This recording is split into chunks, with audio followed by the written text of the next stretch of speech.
Hola chicos, ¿qué tal? ¿Cómo están? Sean bienvenidos otra vez a la clase de psicopatología.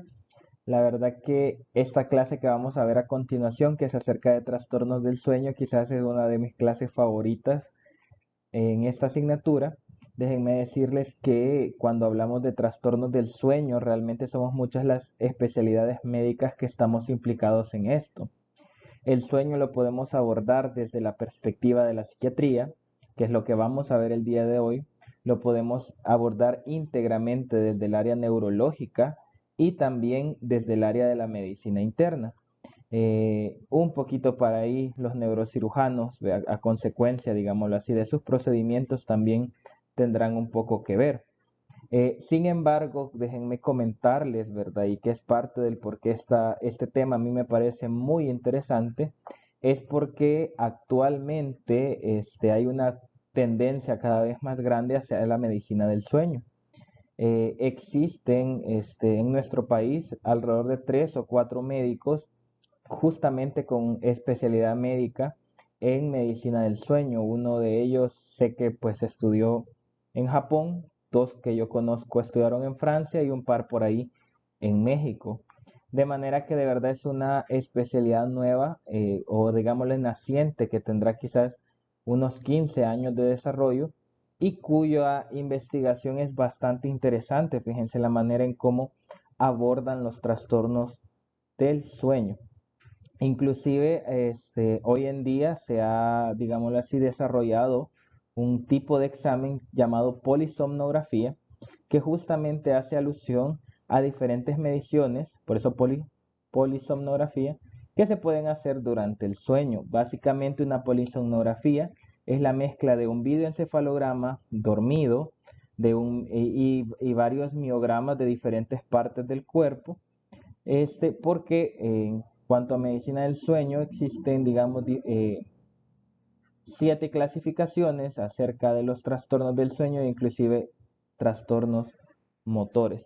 Entonces, el día de hoy esta clase vamos a tratar de desarrollarla desde la perspectiva de la psiquiatría, pero pues déjenme decirles que en cuanto a medicina del sueño hay todavía un mundo por explorar y lo que se ha avanzado en cuanto a la somnología, que es cómo se llama esta subespecialidad médica, a la cual generalmente acceden justamente neurólogos, internistas y psiquiatras, pues realmente es una medicina naciente.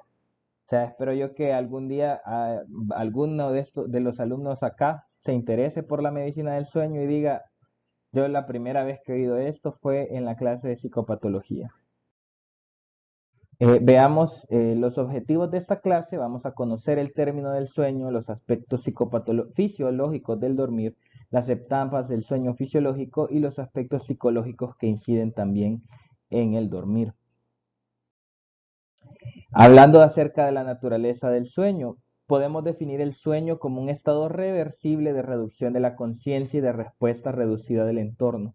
Miren qué definición tan corta pero tan abarcante. Hemos estado viendo trastornos del nivel de la conciencia, trastornos de la orientación, y si ustedes se fijan, la mayoría de escalas de evaluación hacen, digámoslo así, hincapié o tendencia a cómo va disminuyendo el nivel de la conciencia, ¿verdad? ¿Se acuerda que vimos las clasificaciones cualitativas de esto y cómo esto tiene que ver o se evalúa en tanto a una respuesta reducida del entorno?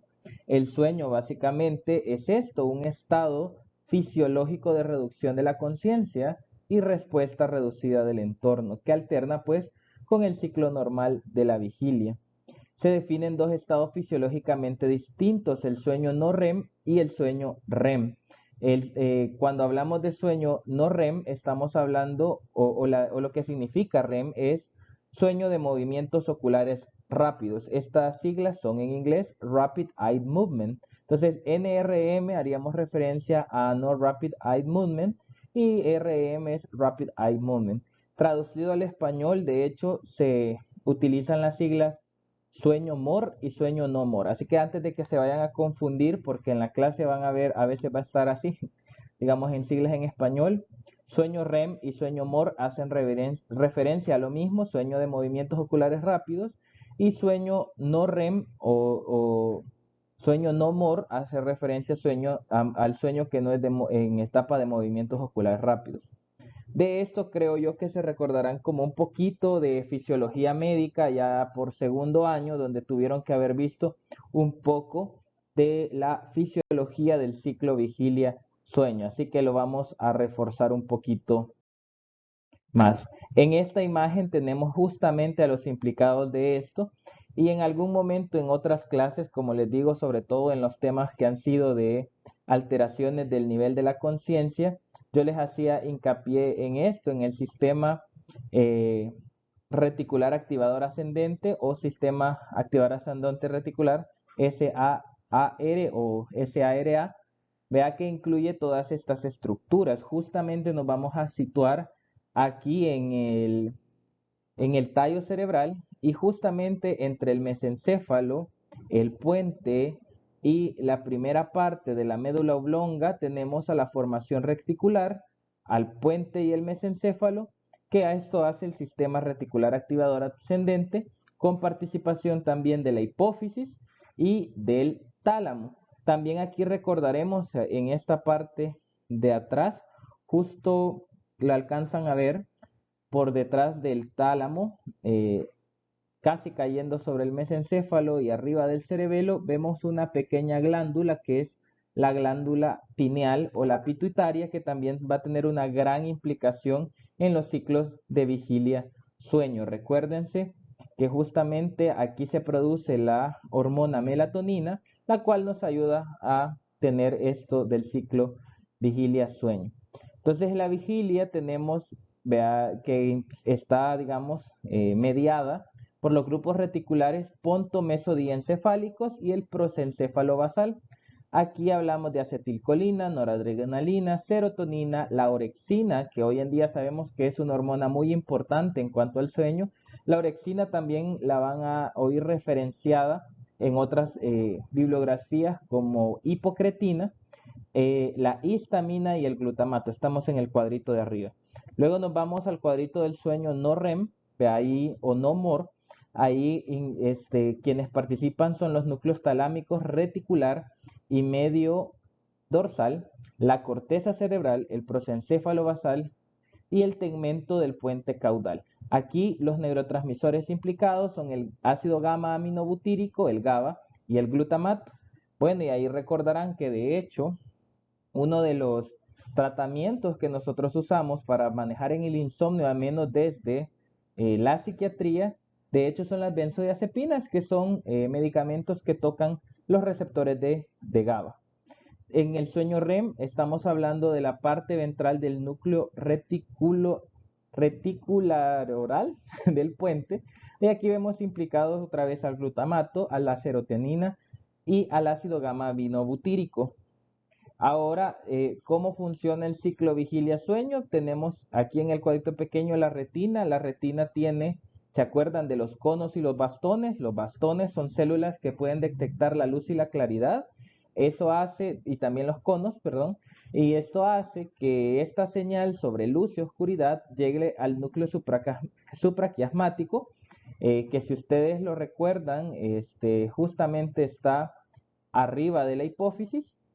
Vea, justamente en este dibujito tal vez alcanzan a ver ese pequeño protuberancia que hay arriba de la hipófisis, como por delante el núcleo supraquiasmático, eh, que pues ahí pasan el nervio óptico, vea, las fibras del nervio óptico, la decusación de las fibras que serían nasales del nervio óptico, y pues esto tiene que ver con el núcleo circadiano, porque pues justamente estas fibras mandan señales a la corteza visual primaria, mandan señales también a la pituitaria o este, y pues la liberación de melatonina que hace que tengamos el ciclo de la vigilia y el sueño.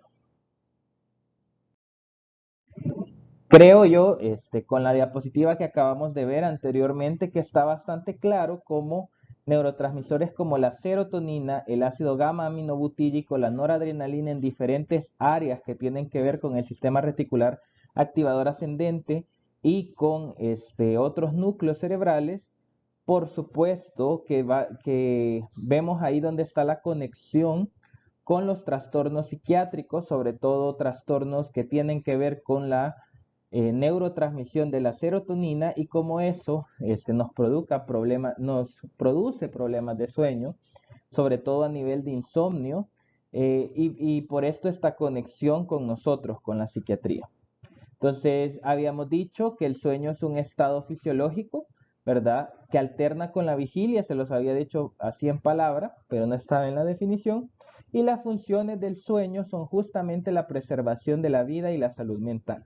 ¿Por qué la preservación de la vida? Ustedes también recordarán de las clases de fisiología médica que muchas, o más bien dicho, casi todas las hormonas en nuestro cuerpo tienen un ciclo de liberación circadiana. ¿Se acuerdan? Por ejemplo, el cortisol se libera a las 4 de la mañana, se libera a las 4 de la tarde aproximadamente. ¿Cómo sabemos cómo logramos que esa liberación sea adecuada? Pues manteniendo el ciclo vigilia-sueño. Cuando nosotros nos vamos a dormir, también tenemos un momento de regulación térmica, que es el nadir de temperatura, que ahí nosotros es como que el cuerpo baja al nivel, por eso un nadir, o sea, el nivel mínimo de temperatura en 24 horas se baja alrededor de casi 3 grados centígrados, y ese es como el reinicio térmico del cuerpo. Al día siguiente que ustedes se han desvelado, ya lo van a ver cuando hagan turnos, se van a dar cuenta que el siguiente día andan bien desregulados térmicamente. Es de mañana y está haciendo un gran calor, llegan al mediodía y tienen una combinación extraña de sensación de frío, pero como que el ambiente estuviera caliente. Entonces, con estos ejemplos les digo, necesitamos del ciclo de vigilia-sueño para la preservación de la vida, definitivamente. Si nosotros dejamos de dormir e invertimos los ciclos de sueño, por supuesto que vamos a ver enfermedades a nivel hormonal, a nivel metabólico. Y por supuesto, para la preservación de la salud mental, creo que es bien sabido, así hasta en un nivel de conocimiento general, que durante la Segunda Guerra Mundial, durante la Guerra Fría, se hicieron experimentos bastante antiéticos respecto al sueño, en los cuales privaban, entre una mezcla de investigación y tortura, a presos políticos sobre todo, acerca del sueño, y generalmente esto desencadenaba también en una psicosis. Entonces, pues definitivamente la preservación de la vida y de la salud mental. Lo que ya les había dicho, se distingue en dos tipos de sueños: sueño de movimientos oculares rápidos y sueño de no movimientos oculares rápidos. Aquí lo menciona como MOR no MOR, lo que yo ya les decía, que es lo mismo que hablar de REM no REM, solo que esta es la traducción al español. El 75% del sueño nocturno transcurre en un estado de relajación profunda. De estos, el sueño que no es de movimientos oculares rápidos, o sea, no MOR o no REM, tiene 4 fases de la somnolencia, las cuales vamos a ver en una diapositiva más adelante, y en el sueño no MOR que tenemos un solo estado, ¿vea? Y se los voy a ejemplificar bien en la diapositiva siguiente. Vaya, aquí lo vamos a ver esquemáticamente y vamos a ver el porcentaje de la duración del ciclo. Luego nos vamos a pasar a un esquema tal cual se ven en las polisomnografías para que me terminen de entender. Les decía que en las fases del sueño no REM o no MOR hay 4 fases, y en la fase del sueño REM hay una sola fase, que es la quinta, que las complementa. Entonces, en la primera fase tenemos la somnolencia. Este es el 5% del ciclo del sueño. Entonces, aquí lo que vemos es un sueño muy ligero, el tono muscular está disminuido en respecto a comparación a la vigilia, hay ocasionales espasmos musculares, movimientos oculares lentos, y si nos despiertan, negamos que estamos dormidos, pero en realidad ya estamos en la somnolencia. Aquí digamos que la número 1 es como la transición. Justamente, y quizás para hacer hincapié de algo, yo les mencionaba en la clase de psicopatología, quiero ver, de las alteraciones sensoperceptuales, si mal no recuerdo, que habían un tipo de alucinaciones que eran propias del sueño, las alucinaciones eh, hipnopómpicas hipnagógicas. Estas alucinaciones justamente se dan en este periodo, en la somnolencia, que es el 5% del sueño. Nosotros nos estamos quedando dormidos, pero nuestro nivel de conciencia ha disminuido bastante, nuestro nivel de reactividad, pero no ha disminuido lo suficiente como para no estar todavía pendientes de alguna manera del entorno, y durante este periodo de somnolencia es que podemos tener alucinaciones del sueño. Estas alucinaciones justamente son, llamémosles entre comillas, normales o fisiológicas, y no nos tienen que preocupar. Por supuesto, aumentan durante la ansiedad y la depresión, pero no son patológicas en sí mismas. Les llamamos hipnopómpicas o hipnagógicas dependiendo si se presentan en el momento en que estamos cayendo en el sueño o en el momento que nos estamos despertando. Esto también lo vemos justamente ya cuando terminamos todas las fases del sueño, cuando vamos a despertar. Bien, la segunda parte del sueño no REM es el sueño ligero. Aquí vemos un patrón de respiración y frecuencia cardíaca que disminuye, una ligera disminución de la temperatura del cuerpo y no hay movimientos oculares. Este es el 50% del ciclo del sueño, el sueño ligero. Luego vamos a la tercera fase, que es el sueño profundo. Este es el 5% del ciclo. Aquí hay un bloqueo sensorial intenso.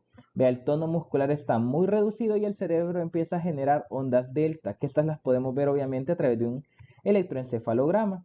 Si nos despertamos, estamos bien confusos y desorientados. El número 4, la fase 4, que siempre está en el REM, no REM, perdón, es el sueño muy profundo. Aquí hay una respiración rítmica, un tono muscular muy reducido, el cerebro genera ondas deltas de actividad cerebral lenta y las fases 3 y 4 son las más reparadoras, sobre todo psíquicamente. Este es el 15% del sueño. Hasta aquí, antes de mencionar el REM, creo que ya se habrán dado cuenta de todos los parámetros físicos que cambian durante el sueño. Vemos cómo cada una de las fases hace referencia a cómo está el tono muscular, a cómo está la respiración, a cómo está la frecuencia cardíaca, hasta la temperatura del cuerpo. Justamente por eso el examen con el cual nosotros vemos que todas estas fases del sueño se cumplan es la polisomnografía. Un examen que, como les digo, antes era más dedicado a la investigación, hoy justamente se ocupa ya clínicamente. Al menos yo les puedo decir, el Seguro Social tiene 2 laboratorios del sueño, todas las noches hacen 2 polisomnografías, justamente para ver todos estos parámetros en un paciente. Entonces ahí hay o sea, por eso es una polisomno, porque incluye videoelectroencefalograma, la medición de la saturación de oxígeno, la medición de la frecuencia cardíaca por oxímetros de pulso, la medición de los movimientos y del tono muscular, que esta es una miografía, es la palabra, esas se ponen en brazos, en piernas, en los ojos. También hay una se conecta un aparato, un monitor de electrocardiograma, porque también se ve cómo están en esto, ¿vea?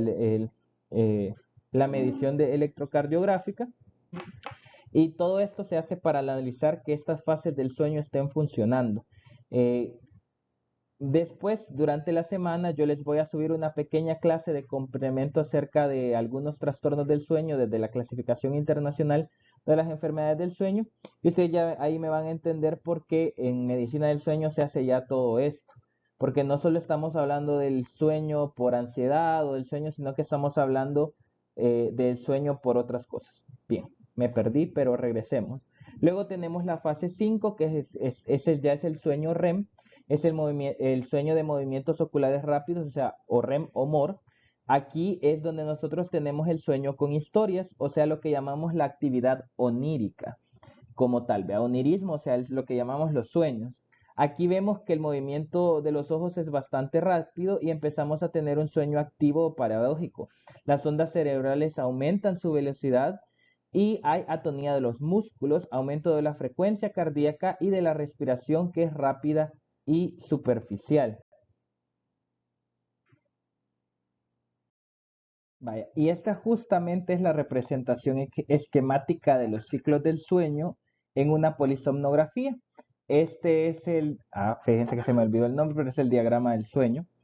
Fíjense cómo en el eje de las X vemos cómo está la vigilia, el sueño REM, y la fase 1, 2, 3 y hasta 4 del sueño no REM. Ahora fíjense ustedes cómo funciona tal cual un ciclo de sueño. Aquí vemos cómo desde la vigilia, pónganse aquí a la izquierda, no sé si se ve el puntero, quiero ver si aquí agarro yo un puntero, ajá, vaya, aquí el puntero. Fíjense cómo acá vemos la vigilia, aquí empieza el ciclo del sueño, nos empieza a dar sueño, bajamos poco a poco, eso vendría siendo hasta aquí la fase uno, o sea, la somnolencia que yo les decía, y luego vamos cayendo poco a poco en la fase 2, la fase 3, la fase 4.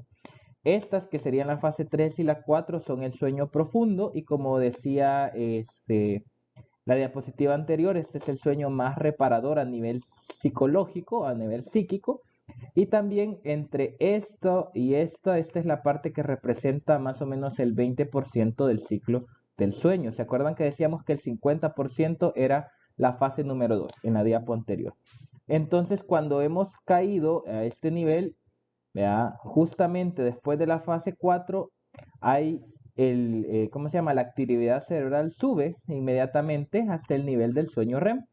Entonces, hasta aquí tenemos básicamente un ciclo del sueño.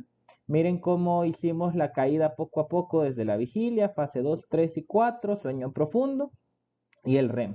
Justamente aquí en el REM, y miren lo cerca que estamos de la vigilia, o sea, de estar despiertos en el sueño REM, justamente aquí es que nosotros tenemos la actividad onírica, o sea, el sueño con historias que les mencionaba en la fase número 5 y hasta aquí pues termina nuestro primer ciclo del sueño.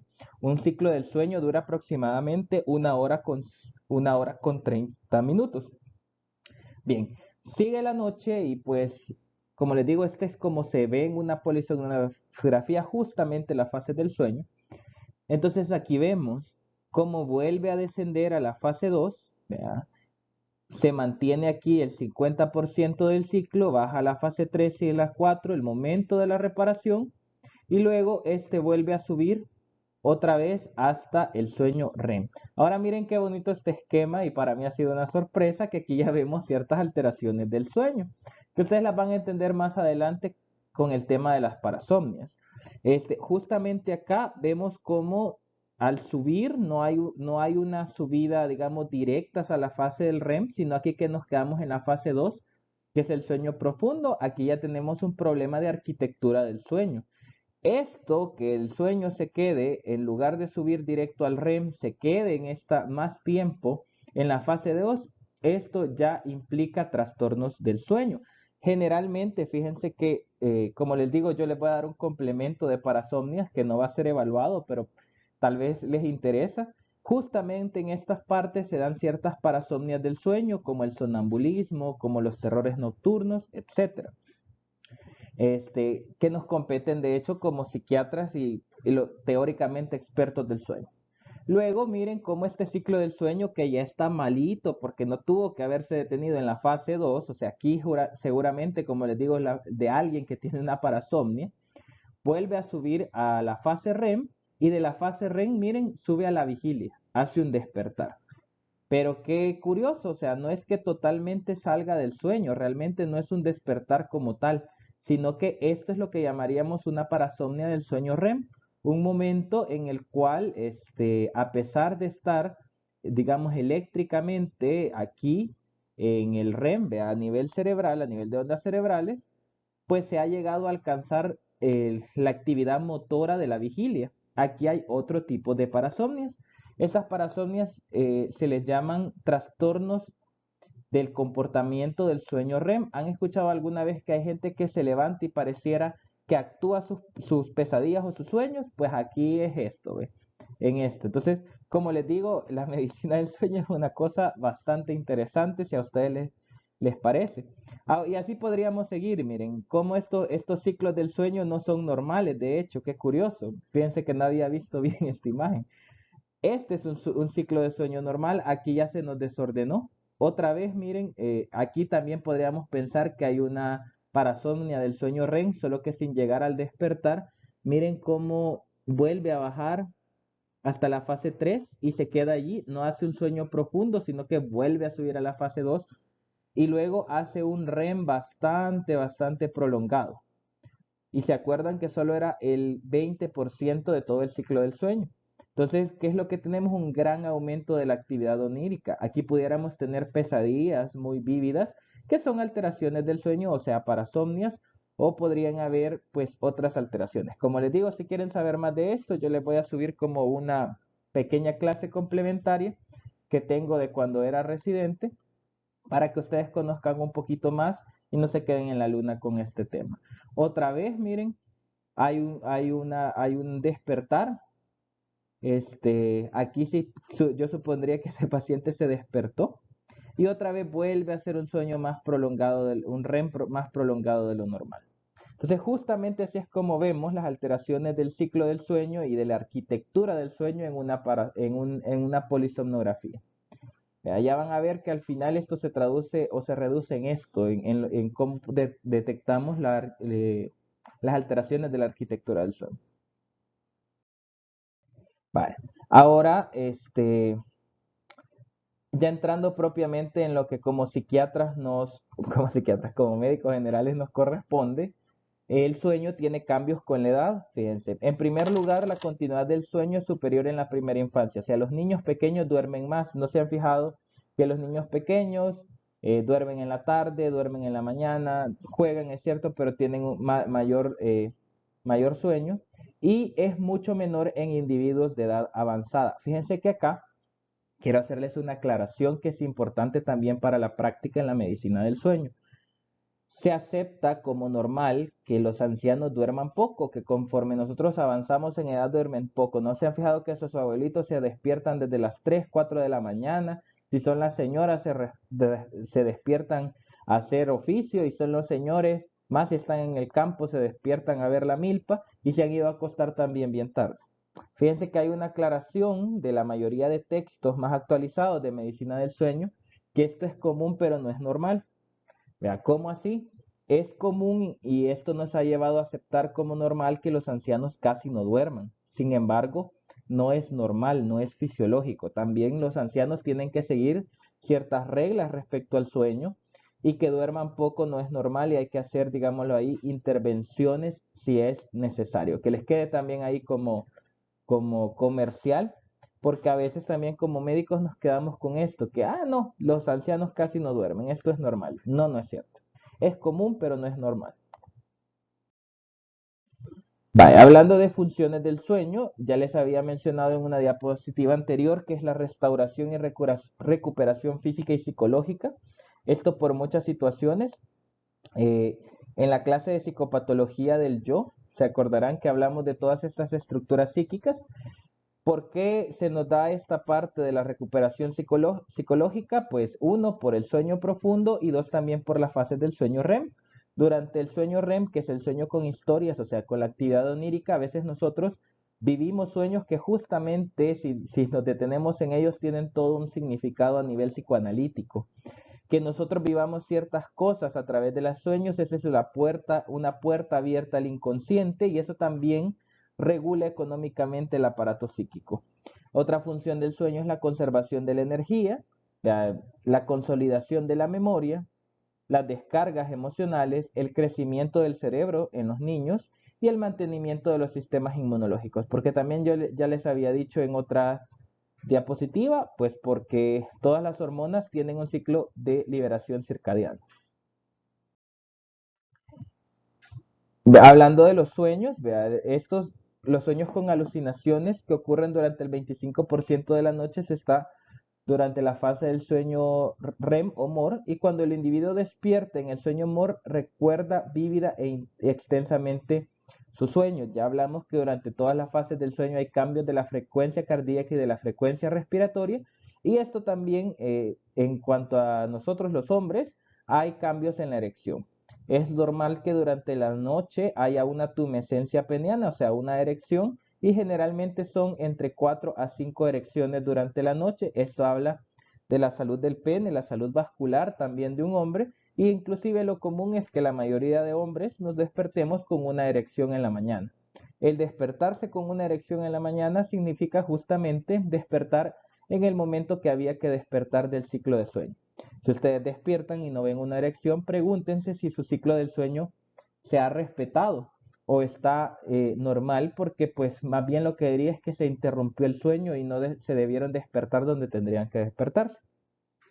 Hay contracciones musculares espasmódicas, sin embargo hay un límite para eso. También hay trastornos motores del sueño, y esto, como les digo, en la clasificación internacional de las enfermedades, esto es como el síndrome de piernas inquietas, y otros, vea que, como les digo, sí hay contracciones musculares, pero pues hasta cierto punto.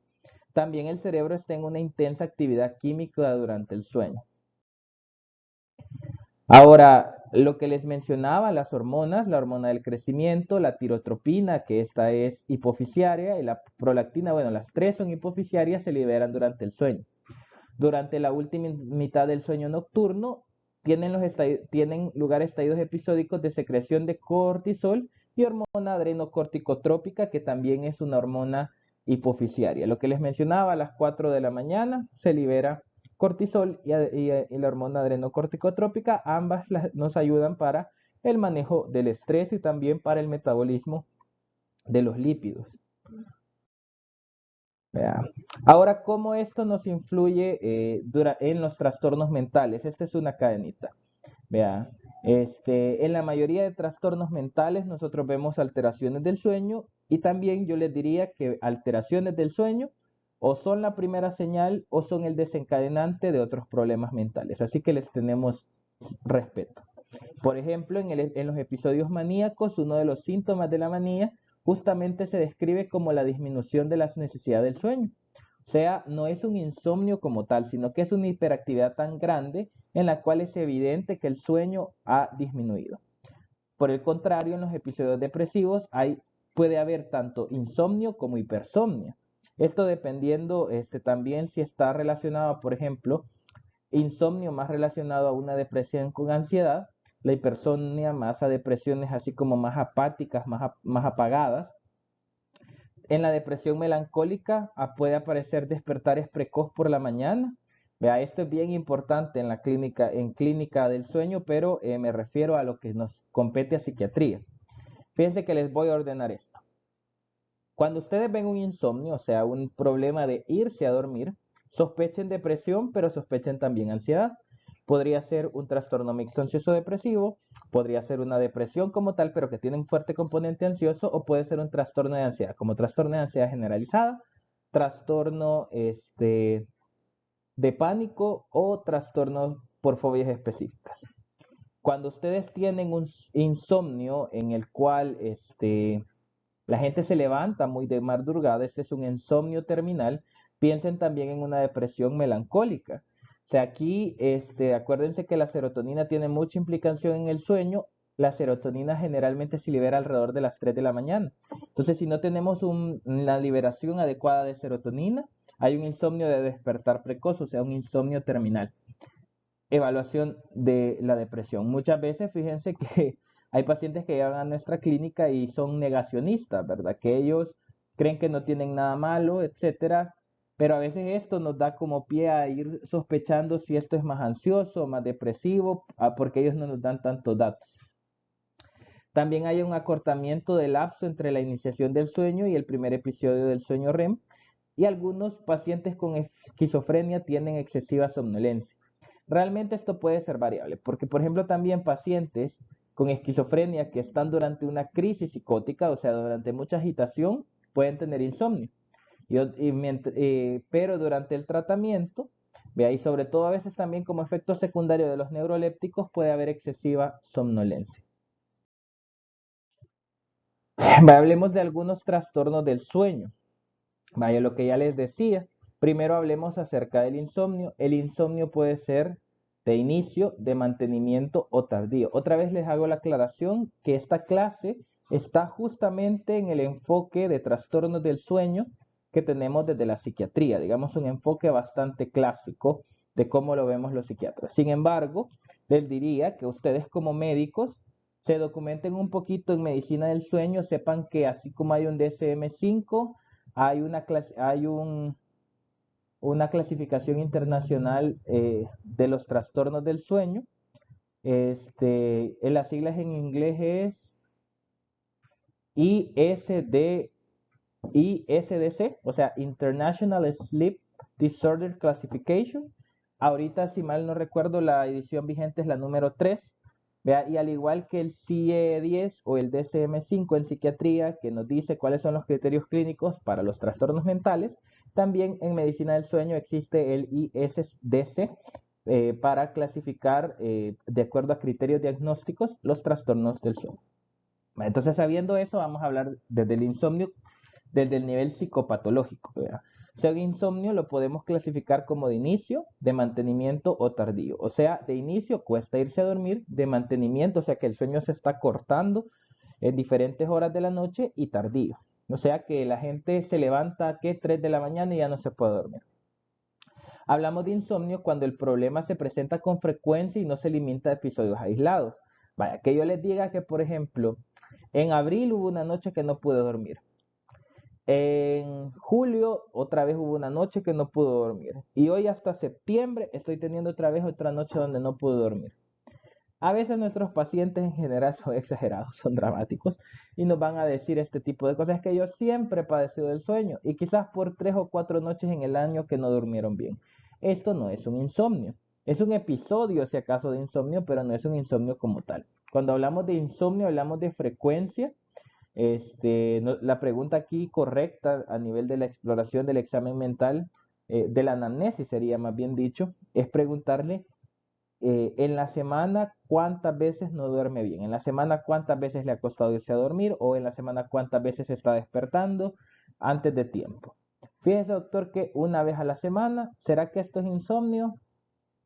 Va queriendo, pero no. Pero que un paciente nos diga: fíjese que 5 de 7 noches en la semana yo duermo mal, aquí sí estamos hablando de un insomnio. Entonces, otra cosa que lo caracteriza a nivel psicopatológico es que cuando hay insomnio de este tipo, es evidente que existe una preocupación excesiva hacia la falta del sueño, y esto provoca un intenso malestar y puede interferir, por supuesto, con el funcionamiento laboral y personal. Este puede ser primario o secundario. En psiquiatría casi siempre va a ser un insomnio secundario, porque obviamente secundario a enfermedades mentales. Sin embargo, hay un insomnio que no le encontramos ninguna explicación psicopatológica o fisiológica, que es el insomnio primario. Hoy en día sabemos también por la hormona del sueño, por la medicina del sueño, que esta hormona, la orexina, o también llamada hipocretina, es la que regula que nosotros nos podamos dormir correctamente y que tengamos esos ciclos de sueño. Cuando hay deficiencias de la orexina o de la hipocretina, estas se pueden medir a través de líquido cefalorraquídeo, pero imagínense ustedes hacer una punción lumbar porque un paciente tiene insomnio. Obviamente nadie nos la va a querer hacer, ¿vea? Porque, dicho sea paso, no está entre las habilidades clínicas de los psiquiatras que hagamos punciones lumbares, aunque deberíamos, porque vemos muchas cuestiones neurológicas. Sin embargo, en otros países, en países del primer mundo, es algo que se puede llegar a hacer y que se manda al laboratorio y se le dice: sí, señor o señora, su insomnio es primario porque usted tiene una deficiencia familiar de la orexina. ¿No se han fijado cómo hay familias que la mamá, la hija y el nieto todos padecen de insomnio y no tienen ninguna explicación? No son personas ansiosas, no son personas depresivas, no son psicóticas. Pues a esto se refiere el insomnio primario. Les digo esto por algo bien importante, fíjense. Es común que la gente salga de la carrera de medicina pensando que todos los medicamentos del sueño son drogas, son medicamentos adictivos. Y déjenme decirles que sí, son medicamentos con potencial adictivo.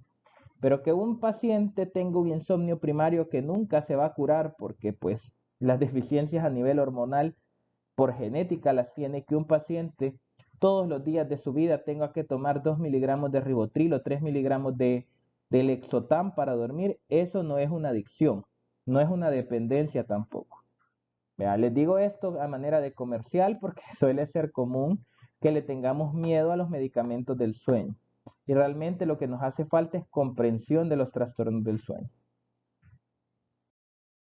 Vaya, ¿cómo clasificamos el sueño para nosotros? Vea, como psiquiatras, en primer lugar por la severidad, si es leve, moderado o severo. O sea, qué tanto es la dificultad para ir a dormir, o si logra hacer algo para irse a dormir. O inclusive severo cuando aún con el medicamento del sueño no duermen. Por su duración podemos hablar de insomnio transitorio de 2 a 3 días, de corta duración, o sea, el periodo de alteraciones del sueño dura menos de 3 semanas, y de larga duración cuando los pacientes vienen con más de 3 semanas de alteraciones del sueño. Por su naturaleza, y esto ya lo habíamos dicho, que puede ser de inicio, de mantenimiento o tardío, también se le puede llamar de inicio, de conciliación, Puede llamársele de mantenimiento o sueño intermitente, o insomnio, perdón, intermitente, e insomnio de final, o insomnio tardío o insomnio terminal. Esos términos se pueden utilizar. Vale, hablemos un poquito de otras alteraciones del sueño. Hablemos de la hipersomnia. Como les digo, en esta clase se aborda, como les digo, desde la psiquiatría, nos quedamos quizás cortos. Aquí el sujeto tiende a dormirse muy fácilmente en el día y puede estar relacionado con algún trastorno mental. El término es hipersomnia, como este chiquito de aquí. Fíjense, les voy a hacer una pregunta. Ustedes están posturno y el siguiente día posturno ustedes andan cayéndose del sueño o después de una semana de turnos andan cayéndose del sueño. ¿Será ese un trastorno por somnolencia o por hipersomnia? Claro que no. Cuando hablamos de un trastorno de hipersomnia, estamos hablando de una persona que duerme el tiempo suficiente durante la noche, aparentemente, y durante la mañana, pues, está cabeceando. Si no encontramos otra explicación, entonces hablamos de hipersomnias. Muy relacionados a la hipersomnia diurna está la narcolepsia, que en este es un inicio espontáneo del sueño durante la vigilia. Se asocia con otros síntomas como la cataplejía y las otras alteraciones del sueño. ¿Qué significa esto? Gente que cae dormida donde sea que esté. Otra vez les digo, ¿será que ustedes posturno, de pronto hablando con alguien, se quedan dormidos? No, eso no es, o sea, eso es normal, o sea, no han dormido bien el día anterior. Pero probablemente conozcan gente así que cae dormida incluso durante las pláticas o durante ver televisión en el día. Esto no es normal, es una hipersomnia diurna de tipo narcolepsia. A veces, fíjense, y el por qué dan estas situaciones justamente son por este otro trastorno, las apneas del sueño. La clasificación internacional de las enfermedades también reconoce un tipo de trastornos del sueño que le llamamos trastornos respiratorios del sueño, que este es el síndrome de apnea o hipopnea del sueño. Aquí lo que nosotros vemos es que la respiración cesa durante 10 segundos o más en más de 30 segundos en un periodo de 7 horas en el sueño nocturno y generalmente puede ser por obstrucción en las vías aéreas. Vale, ¿se acuerdan de esta serie de Pedro Picapiedra, no? Los Picapiedras. ¿Se acuerdan que cuando, ojalá no estén muy chiquitos para entender esta referencia, y si no vayan a buscarla por ahí, o saben que les voy a pegar un video, ya voy a buscar uno. ¿Se acuerdan que cuando Pedro Picapiedra dormía, él empezaba como a roncar hasta que literalmente se quedaba ahogándose y regresaba? Pues esa es una apnea del sueño. ¿Qué nos dice esto? Que hay un problema de obstrucción de las vías aéreas. Esto pudiera ser a nivel de tráquea, pudiera ser por un cuello demasiado corto, por un cuello demasiado grueso, por problemas también a nivel de la orofaringe. No sé si ustedes, bueno, lo van a conocer en algún momento. Tanto los anestesistas, anestesiólogos, como otras, como cuando uno quiere entubar un paciente, hay una famosa clasificación de Malampati, que esto nos habla de qué tan abiertas están las vías aéreas. Entonces, eso también tiene que ver si tenemos un Malampati 3 o 4 que es como más obstruido, hace que también pues la respiración no funcione bien. Entonces, pues ahí se dan la apnea del sueño. ¿Qué pasa? ¿Y por qué les mencionaba que a veces este es el origen de las hipersomnias diurnas o las narcolepsias? Durante las apneas del sueño, ese no es un sueño de calidad. Realmente el paciente puede tener hasta microdespertares o inclusive microinfartos durante la apnea del sueño. Entonces, que un paciente ronque mucho y que un paciente se ahogue al dormir, ténganle cuidado porque eso a futuro puede generar problemas cardiovasculares. Así que, como les digo, la medicina del sueño es más importante de lo que creen.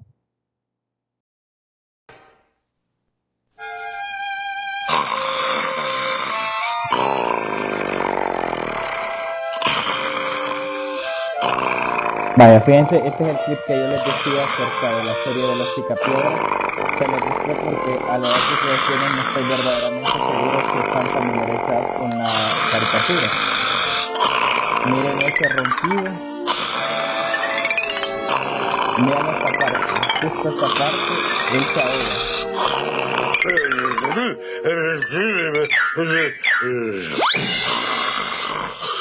That does it. I'm turning myself in at the animal shelter. At least I can get a nice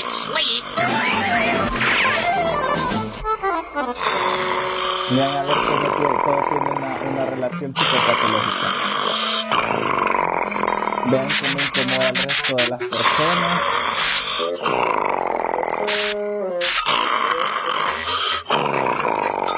Incluso llama la atención que su Dear, I'll esposa no never get to duerme sleep con with él Fred snoring por like culpa that. del ruido. Fortunately, Pebbles has a set of ear muffs. At least she can rest. Vaya, fíjense que acá. Este video es bastante interesante. Para los que han ido conmigo al laboratorio de psicopatología, yo siempre les pongo videos de series, de películas, porque como bien dice una frase por ahí, el arte imita la vida. Miren qué interesante la representación caricaturesca de una apnea del sueño. Vieron cómo Pedro Picapiedra está roncando, unos ronquidos bastante fuertes, bastante notorios.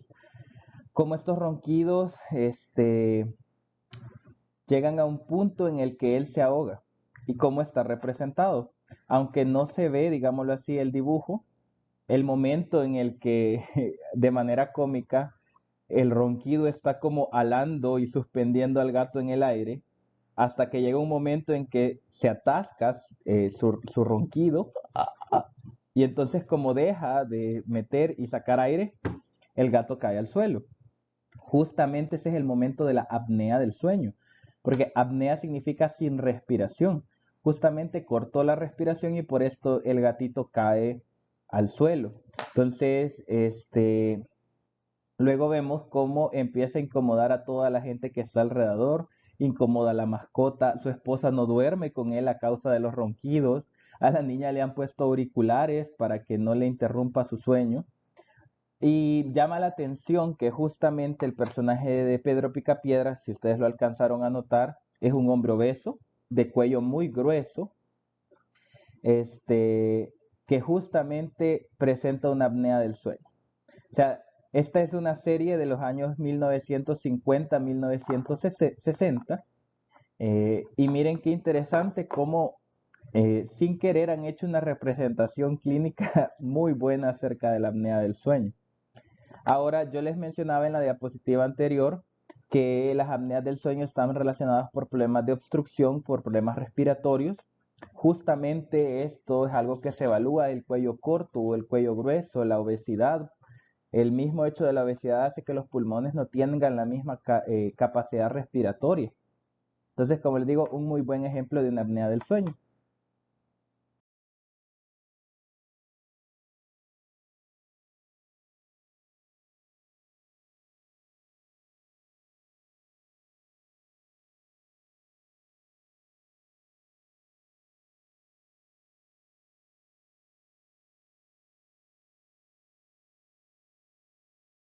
Vaya, para que no se queden con la duda, no les mencioné en la diapositiva anterior que el SAHOS, que es el síndrome de apnea-hipopnea obstructiva del sueño, es un trastorno respiratorio del sueño. Se llama hipopnea y apnea del sueño justamente porque hay dos momentos. La hipopnea, que es lo que vemos como ronquido, o sea, hay una disminución de la respiración. El ronquido es porque la vía aérea está de alguna manera obstruida, y la apnea es cuando se obstruye completamente y se detiene. En el video de la caricatura lo veíamos cuando Pedro Picapiedra se ahoga. Ahora, ¿qué cosas evaluamos para sospechar que un paciente tiene un SAHOS, una apnea-hipopnea obstructiva del sueño? Evaluamos que si es un cuello corto, que si es un cuello grueso, se dice que entre 45 y 48 centímetros de circunferencia debería tener, y podemos también ver la orofaringe y ver con esta clasificación, que es la clasificación de Malampati. Sobre todo los anestesiólogos la utilizan porque es una clasificación que tiene relevancia para hacer una intubación endotraqueal en los pacientes. Por supuesto, también internistas y cirujanos pues les interesa esto. En medicina del sueño es importante porque ahí podemos ver también si es un punto de obstrucción. ¿Qué es lo que ve la clasificación de Malampati? Es la apertura de la orofaringe, así a manera espontánea. Justo si se fijan acá, la imagen que les traje está justamente está orientada hacia los trastornos del sueño. Lástima que esta parte está borrosa. Pero aquí tenemos un Malampati 1, que es, digamos, la normalidad.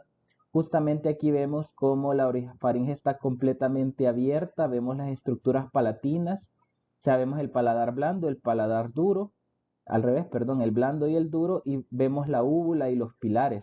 Ya vemos todas las estructuras de la orofaringe.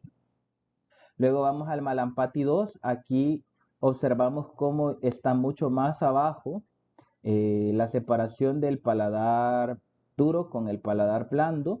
Ya no vemos los pilares de la orofaringe y tampoco no vemos completamente el final de la úvula, sino que solo vemos estos huequitos, ¿verdad? En el Malampati 3, el paladar duro es todavía más largo y la lengua queda tapando completamente, la úvula casi completamente.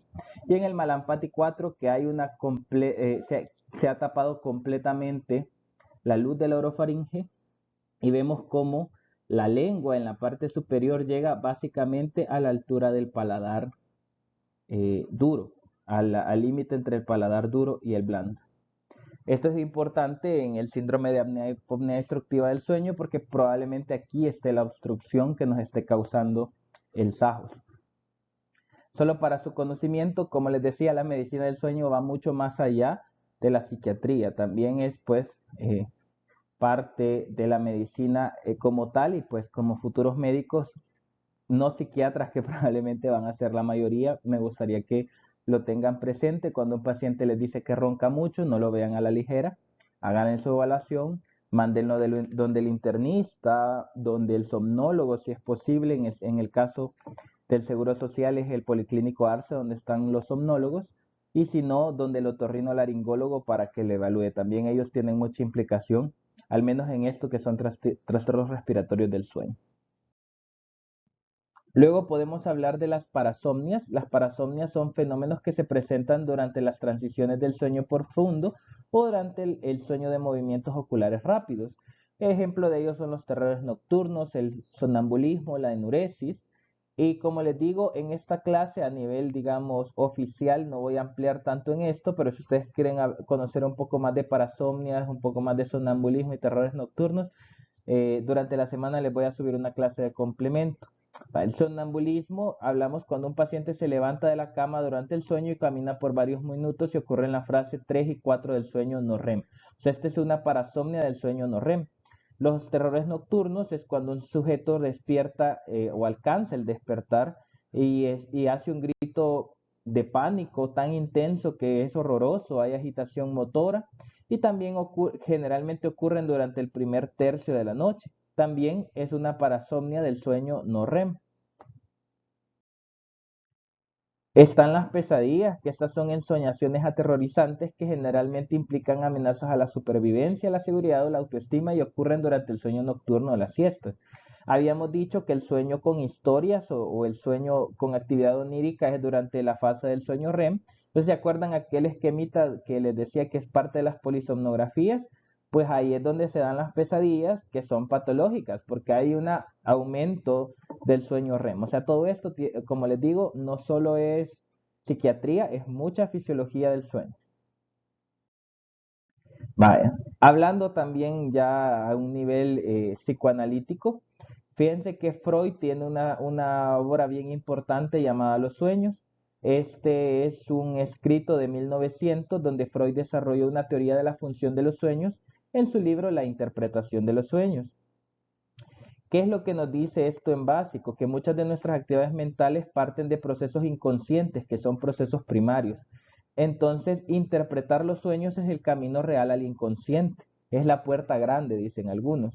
Entonces, una característica notable del lenguaje de los sueños es la utilización del símbolo, y el símbolo es algo que representa otra cosa. Vaya, ¿qué significa esto? Miren, ya aquí ya vamos a hablar propiamente como psiquiatras. Freud hablaba de que para hacer psicoanálisis un lugar importante para entrar a la mente de una persona eran los sueños, porque en los sueños nosotros vemos los símbolos de imagen donde podemos, a través de esto justamente, podemos interpretar qué está pasando en el inconsciente de una persona.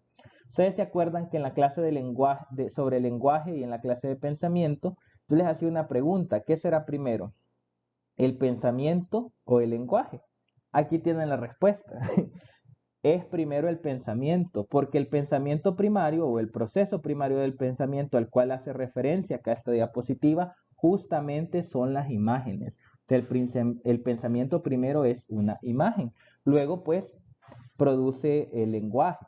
Entonces, ¿qué sucede? Ustedes durante el sueño pueden ver justamente una imagen o un símbolo que es la combinación de lo que está sucediendo en el inconsciente con restos de su día, los cuales si ustedes se detienen se pueden interpretar. Una aclaración que yo les hago, porque lo habrán escuchado por ahí, es que los símbolos tienen un significado para cada persona. Por ejemplo, fíjense que, digamos, en nuestra cultura dicen, cada vez que una persona sueña con serpientes son chambres. Cuando sueñan con, quiero ver, con no sé qué es boda. Cuando sueñan con no sé qué cosa es muerte. Claro que no. Los sueños tienen un simbolismo diferente en cada una de las personas. Les pongo un ejemplo. Esto lo entenderían más, por ejemplo, si hacen un proceso psicoterapéutico. Los que somos psiquiatras y psicólogos nos toca pasar por eso para un crecimiento personal. Pero, por ejemplo, que yo vea una serpiente en un sueño puede significar una cosa. Por ejemplo, yo fui scout y realmente no le tengo temor a las serpientes y habría que determinar qué significa para mí una serpiente.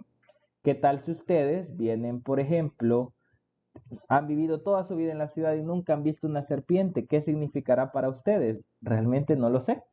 ¿Qué tal si tienen una fobia a las serpientes y en su sueño aparece una serpiente? Pues habría que interpretar el significado de eso porque a ustedes particularmente eso les da temor.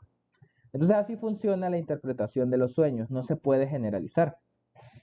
¿Qué significa, por ejemplo, para ustedes ver una mujer en un sueño, ver un hombre? Totalmente diferente. Realmente ese es un estudio bien interesante. Como les digo, cuando se llevan pacientes en procesos psicoanalíticos, se les pide inclusive que hagan un diario de sueños para que no los olviden. Como les digo, yo he tenido esa experiencia a nivel de mi psicoterapia de crecimiento personal y se pide un diario de sueños porque uno es capaz de recordar un sueño justamente al despertar, pero durante el transcurso del día se olvida y es otra vez la represión del inconsciente. Entonces, si algún día tienen la oportunidad, pues este es algo bastante interesante para el abordaje psicoanalítico de los pacientes. Otros aspectos psicológicos que inciden al dormir. Primero, esto justamente, esta diapositiva habla de higiene del sueño. Nosotros también podemos mejorar el sueño a través de hábitos y esto es una perspectiva cognitivo-conductual. En primer lugar, hablar del sueño irregular. Fíjense que nosotros deberíamos tener el hábito de despertarnos y levantarnos a la misma hora todos los días, no importa qué es lo que suceda. Les pongo un ejemplo. Si ustedes se levantan de lunes a viernes a las 5 de la mañana y se acuestan a las 10 de la noche porque sus horarios de trabajo o la universidad así lo lleva, y el sábado y el domingo, el sábado se levantan a las 12 y el domingo a las 2 de la tarde porque salen, qué sé yo, a fregar o porque tienen más tiempo de dormir, ustedes están haciendo daño a su sueño. ¿Por qué? Porque el lunes ya no se van a poder levantar igual de bien que como se levantaron el domingo a las 2 de la tarde, porque están corriendo el ciclo de sueño. Entonces hay que tener horarios de sueño regular. El consumo de café, nicotina y alcohol, por ejemplo, la cafeína y la nicotina durante las horas de la noche nos puede quitar el sueño. El alcohol puede dar excesiva somnolencia y dependiendo de la hora que se tome alterar el sueño de muchas formas. Comer o beber excesivamente antes de ir a la cama y lo que se come también. Vea, por ejemplo, los condimentos, el picante antes de dormir, pues nos quita el sueño. El sedentarismo, el estrés, vea, traten de manejar más la liberación de su estrés y la preocupación en sí misma por el sueño puede agravar el problema. Otras cosas, y como les digo, a nivel de higiene del sueño, eliminen el ruido visual, quiten la televisión, las computadoras, las tablets, los celulares de su cuarto. Esa luz les puede alterar el sueño. Traten de que su cuarto sea el del fondo si les es posible Obviamente un cuarto a la orilla de la calle es mucho más ruidoso. Pónganle cortinas oscuras. ¿Qué tal si su cuarto es el que da hacia la calle y están viendo la luz de la calle? O sea, todas estas cosas son higiene del sueño y nosotros podemos mejorarlo desde esa perspectiva que es cognitivo-conductual. Bien, esta es la última. Bien, aquí terminamos esta clase. Espero yo que les haya interesado el tema, que lo hayan comprendido. Estoy como siempre abiertos a sus preguntas y respuestas en el foro de las clases, en las clases sincrónicas también, ¿verdad? Que a veces dan más oportunidad de respuesta. Como les decía, hemos visto un pincelazo grande acerca de la psicopatología del sueño, desde la perspectiva psiquiátrica sobre todo, pero pues déjenme, como les decía, medicina del sueño es un mundo nuevo e interesante. Probablemente aquí hayan futuros neurólogos, futuros internistas, y nada me daría más gusto que se interesen en la medicina del sueño, porque pues en nuestro país hay pocos especialistas de sueño. Tristemente, y ¿cómo se llama? Por la falta de conocimiento de los trastornos del sueño, hay muchas cosas que se nos escapan. Como médicos generales, damos por sentado varias cosas, no las enviamos al experto y por supuesto eso hace que nuestros pacientes tengan otro tipo de complicaciones médicas. Entonces, como les digo, si ustedes están interesados por lo menos en las parasomnias, yo les voy a dar un material en esta semana para que escuchen sobre eso, para que les quede claro. Eso no vendría en parcial, pero pues para su propio conocimiento hay mucho más, como les digo, que saber acerca del sueño y espero yo que tal vez de aquí salga un especialista de sueño alguna vez. Entonces, nos vemos en la siguiente clase, chicos. Cuídense y estudien que pronto tendremos parcial, así que prepárense bien.